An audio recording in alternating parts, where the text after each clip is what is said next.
Yaxshimizlar, mahsul suiqasini mehmonlarga aytsangiz shunda ko'rkam, shunda eshitib bo'ldi. Amsa diqqatlar videoda bo'lsin. Avval muvofiq miqdor unab bo'lgandan keyin bir tuxum tuz bilan xamirni chin qilib odatda suv bilan xamirni yo'g'ira olamiz. Xamir pishgandan keyin endi ketarlik materialni tayyorlab olamiz. Men bu yerga ishlatganim bo'lsa, qo'ygishni muvofiq to'g'ri bilib, pomidorni bilan 3 to'g'ri olamiz. Qozon may qo'yib, may qozoniga go'shtni solib, tuz bilan go'shtni o'xshashlar chin qilib to'g'ri olamiz.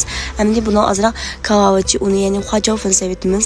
Pomidorni solib, pomidorning suvi chiqib bo'lgandan keyin aralashtirib, endi tetik qo'yib olamiz. Men shunga tetik bo'lsa, cho'ng'iztamdan shu qo'sh qozonliq, tatliq va achchiqdan tetik qo'ysi, tatliqdan birini sevitimiz. Cho'ng'iztamdan cho'nliq va deb mana suyuqishimdan ta'mi shunda o'zgacha bo'lib chiqadi.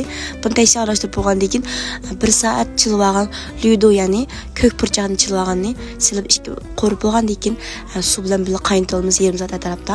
Bizning ko'k purchaq pishib bo'lgandan keyin xamir sasak bo'ldi. Xamirni biz yeyib to'g'ri olamiz. Mush video o'shalarda o'shara qilib to'g'rasanglar bo'ldi. To'g'rashmi intayin oddiy. Mush tezamgon jo'q qiyinlar qizlar mush pinochi oltiraq maylab qo'yinglar, qo'llash istin. Uyutishmandan bo'lsin, qizlar qo'llash sildim bo'lsin.